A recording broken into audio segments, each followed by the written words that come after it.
Hans Jonas, une nouvelle morale pour notre temps.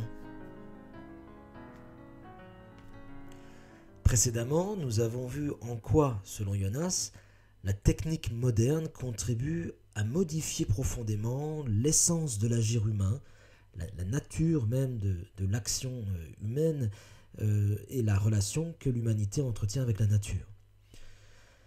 Dans ces conditions, ce que cherche à faire Jonas dans son livre Le principe de responsabilité, mais également dans une conférence que vous trouvez traduite en français intitulée Pour une éthique du futur, c'est d'essayer de définir les contours d'une nouvelle éthique, une nouvelle morale, on ne fera pas de distinction conceptuelle ici, une nouvelle morale qui est rendue nécessaire précisément par le degré de puissance atteint par l'homme et sa capacité inouïe de destruction sur la nature. La thèse de Jonas, au fond, est assez simple, et on peut l'énoncer ainsi, en première approche. Cette extraordinaire puissance acquise par l'humanité doit s'accompagner d'une extension du champ de la responsabilité humaine. Traditionnellement, on peut dire d'une manière générale que on avait l'habitude de penser la responsabilité humaine comme étant limitée, justement, à la sphère des humains, c'est-à-dire que chacun était responsable des actions et des conséquences de ses actions susceptibles de porter préjudice à d'autres êtres humains.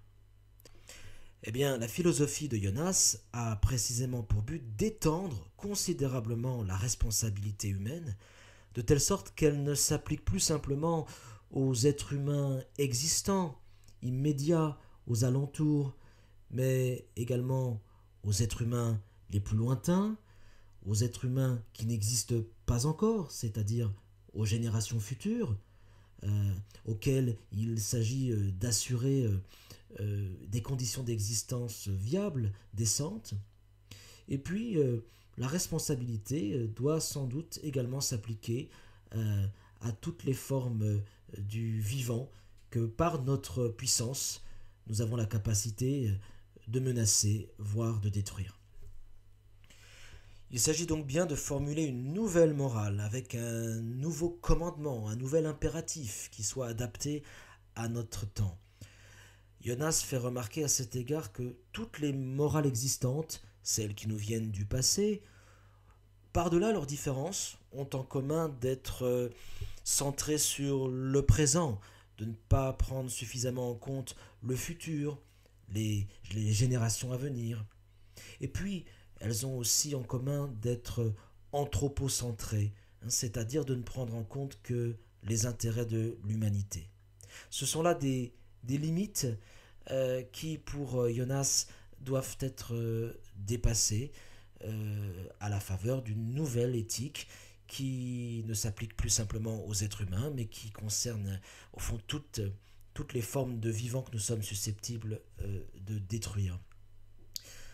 Prenez par exemple la morale chrétienne, qui comme chacun sait peut être résumée dans la formule amour du prochain, agapé, l'amour du prochain. Le prochain, c'est évidemment tout homme, tout être humain, à ne pas confondre avec le proche, celui qui est simplement proche de moi, proche affectivement ou proche géographiquement.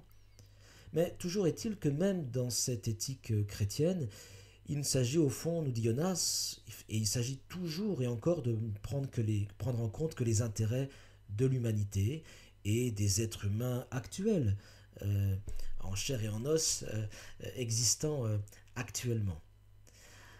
C'est là une limite qu'il s'agit désormais de penser et de dépasser.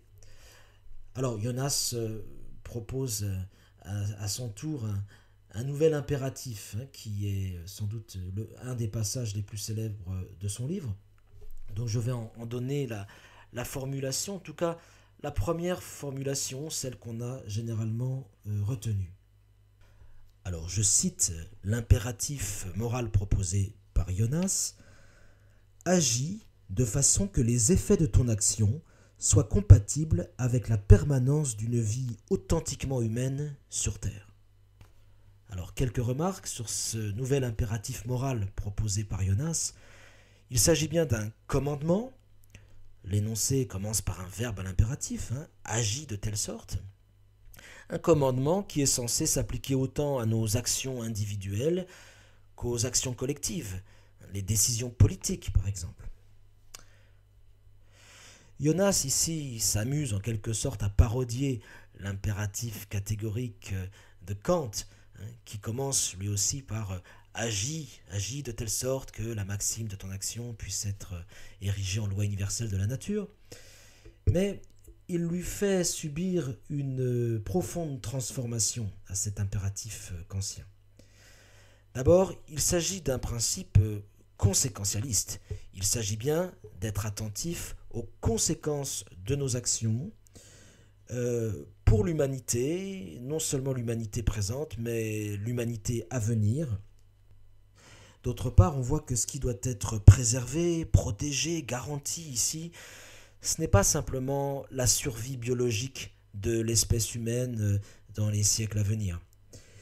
C'est pourquoi Jonas utilise l'expression « une vie authentiquement humaine ». Alors on pourra peut-être juger cette formule un peu vague, un peu indéterminée. Après tout, qu'est-ce qu'une vie authentiquement humaine et qui est en droit de définir précisément ce qu'est une vie véritablement humaine ? Mais sans doute Jonas ne pense-t-il pas ici à une forme particulière de vie humaine, définitive, arrêtée, qu'il s'agirait de préserver. Ce qu'il veut dire, c'est que par nos actions, ici et maintenant, nous avons le devoir de ne pas mettre en péril non seulement l'existence future de l'humanité, mais aussi des conditions dans lesquelles cette humanité future pourra continuer d'inventer des possibles, inventer de nouvelles formes de vie, de conditions d'existence. Nous avons le devoir de ne pas limiter, de ne pas réduire les possibilités de l'humanité future. Alors j'en viens pour finir à quelques éléments de son livre qui ont pu faire polémique. En particulier, cette nouvelle morale que propose Jonas revient, c'est vrai, à réhabiliter le sentiment de la peur. Jonas l'assume, il le dit explicitement, il est nécessaire, il est bon, il est souhaitable que l'humanité ait peur de sa technique et des conséquences possibles de ces nouvelles inventions techniques. Jonas parle dans son livre d'une heuristique de la peur. Alors ça veut dire tout simplement que la peur, selon lui, peut avoir de bonnes conséquences, des conséquences fécondes, si elle permet notamment une prise de conscience des dangers qui nous menacent et si elle permet d'anticiper la menace afin de mieux l'éviter. On a souvent également retenu l'expression « prophétie de malheur » de la part de Jonas. À ce sujet, il écrit « Il faut davantage prêter l'oreille à la prophétie de malheur qu'à la prophétie de bonheur ». Bon, que veut-il dire par là ? Lorsqu'une nouvelle technologie apparaît, très souvent, on peut envisager toutes sortes d'applications, dont les unes seront positives à première vue, et d'autres beaucoup plus négatives, dangereuses, menaçantes. Eh bien, d'après Jonas, nous avons le devoir, dans notre réflexion, d'accorder toujours plus d'importance aux éventuelles conséquences négatives, aux applications négatives pour l'humanité et pour la nature dans son ensemble, qu'aux promesses de conséquences positives. Autrement dit, il faut, pour Jonas, s'abstenir de développer certaines techniques si l'on peut raisonnablement penser que les conséquences négatives l'emporteront largement à terme sur les éventuelles conséquences positives. À cet égard, même si c'est une question discutée par les spécialistes, je crois que vous pouvez facilement faire un lien entre cette éthique proposée par Jonas et ce qu'on appelle aujourd'hui le principe de précaution.